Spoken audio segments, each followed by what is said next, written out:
মই ৰচনাৰা welcome back to my YouTube channel. So' guys, আজি আকৌ এটা ব্লগ। আজি আমাৰ ঘৰতে কেকৰ ৱৰ্কশ্বপ এটা হৈছে, তো ভাবিলোঁ ব্লগ এটা বনাওঁ। ৱৰ্কশ্বপটো দিছে আমাৰ ৰিমবাকটো আপোনালোকে সকলোৱে চিনি পায়েই চাগে যদি মোৰ আগৰ ভিডিঅ'বোৰ চাইছে। এনেকৈ আমাৰ মানে ভাল বণ্ডিং এটা বনি গ'ল। তো বায়েই ৱৰ্কশ্বপটো দিছে, খুব ধুনীয়া ধুনীয়া টেষ্টি কেক বনায়। মই ভাবিলোঁ বাৰ পৰা ময়ো কেক শিকোঁ। তেনেকুৱাতে বায়ে ক'লে যে ৱৰ্কশ্বপ এটা দিওঁ, তো সেইবাবে মানে ৱৰ্কশ্বপটো আজি দিছে বায়ে। ৱৰ্কশ্বপটো আমাৰ ঘৰতে আৰু আহিছে বাৰু বহুত কেইগৰাকী শিকিবলৈ। তো গাইজ, এয়া আমাৰ ৰিমবা কেকৰ ৱৰ্কশ্বপটো বায়ে দিছে আজি। মোক আগতে ভিডিঅ' দেখিছে, মই ক'লোৱে অলৰেডি। তো সেয়াই বায়ে ৱৰ্কশ্বপটো দিছে। যদি কেতিয়াবা ক'ৰবাত দিব লাগে ৱৰ্কশ্বপ, যদি ছোৱালী সৰহকৈ ওলায় তেতিয়া বায়ে দিব বাৰু, সুবিধা আপোনালোকৰ যদি কাৰোবাৰ ইচ্ছা থাকে শিকিবৰ কাৰণে এই লগত কণ্টেক্ট কৰিব। এটা একদম এফৰ্ডেবল প্ৰাইজত বায়ে শিকাইছে।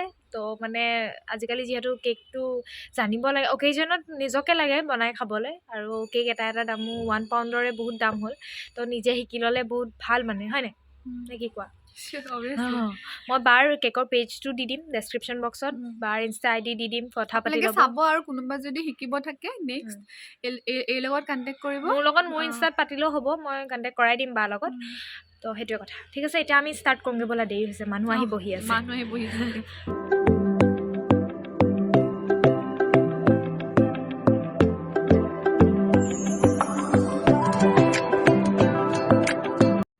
ঠিকে ছেভ কৰিছোঁ। লাতিফা আছিল আপোনাৰ স্বাহিদ।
আজিৰ ৱৰ্কশ্বপটো মানে আমাৰ হৈ গ'ল কেকৰ ৱৰ্কশ্বপ আৰু কেনেকুৱা লাগিলে বৌ বহুত ভাল লাগিলে বহুত বেছি ভাল লাগিলে মোৰ মানে আইচিং কেক শিকিবলৈ বহুত মন আছিলে আৰু এবছৰ পৰা বিয়া হোৱাৰ পাছৰ পৰা এবছৰ পৰা মই সুধি আছো ৱৰ্কশ্বপ ক'ত হ'ব ফাইনেলি আজি হ'ল মই বহুত বস্তু শিকিলো মানে আজি থেংক ইউ তাৰ কাৰণে মই ঘৰত বনাই আছিলো কিন্তু মানে বহুত সৰু সৰু বস্তুবিলাক মিষ্টেক হৈ আছিলে কিন্তু আজিখিনি ক্লিয়াৰ হৈ গ'ল আৰু এতিয়া ভাবিছো আৰু ভালকৈ সেইজনী টিকলি তাইও শিকিলে তাৰপিছত এয়া আমাৰ মেম আজিৰ মেম চবে ভাল পাইছো বুলি কৈছে কাৰণে ভাল লাগিছে বহুত কম সময়ৰ ভিতৰত কম 4টা কেক তথাপিতো আৰু তেওঁলোকে কি শিকিলে কিনে নাজানো আকৌ মোক বনাই মোক দেখাব লাগিব কেক আৰু কেককেইটাও দেখাইছো দেই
পৰানৰা কোলে কামনা পাহৰাই হিয়াৰ বেদনা ফুৰেৰে সিক্ত কৰা না ৰিক্ত হিয়াৰ ৰচনা